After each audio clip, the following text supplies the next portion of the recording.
આણંદથી સમાચાર સામે આવી રહ્યા છે તો ખંભાતની બેઠક માટે વિધાનસભાના ચૂંટણીના ઉમેદવાર જાહેર થઈ ગયા છે।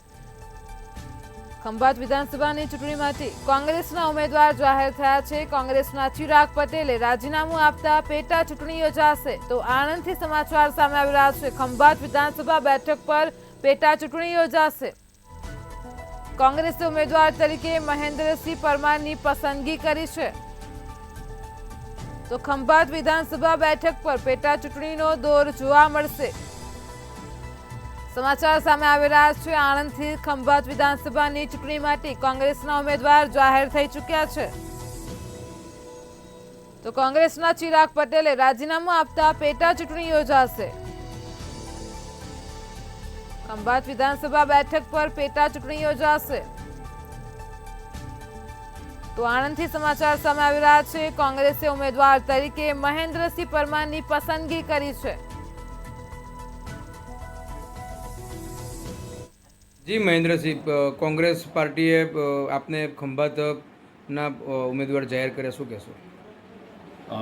સૌથી પહેલાં તો અમારી પાર્ટીના મોવાડી મંડળ જિલ્લાના ભરતભાઈ સોલંકી સાહેબ, અમિતભાઈ ચાવડા સાહેબ, રાજેન્દ્રસિંહ પરમાર સાહેબ અને નટવરસિંહ મૈડા સાહેબ અને આખી જિલ્લાની ટીમ જે મારી સાથે લાગણીથી જોડાઈ હતી એ બધાનો પહેલાં તો હું ખૂબ ખૂબ આભાર માનું છું।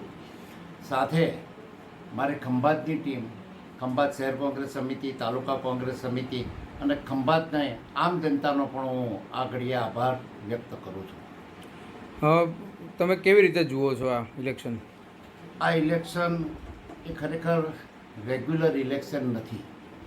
જોગ સંજોગ સાથે અમારા જ કોંગ્રેસના જ ગઈ વખતથી અહીં જીત હતી, પરંતુ એમને પાર્ટી છોડી ધારાસભ્ય પદેથી રાજીનામું આપી અને ભારતીય જનતા પાર્ટીની અંદર એ સામેલ થયા।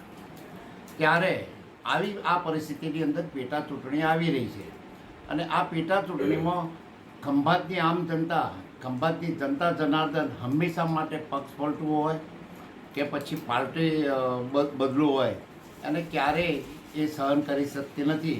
એવો ખંભાતમાં ઘણા બધા દાખલાઓ છે અને એ મુજબ આજે ખંભાતની આમ જનતા એ કોંગ્રેસની સાથે હતી। 2022માં પણ કોંગ્રેસ સાથે હતી અને 2024માં 100% ખંભાતની જનતા જનાર્દન કોંગ્રેસને ખૂબ લાંબી લીડથી એ ઉમેદવારને જીતાડશે।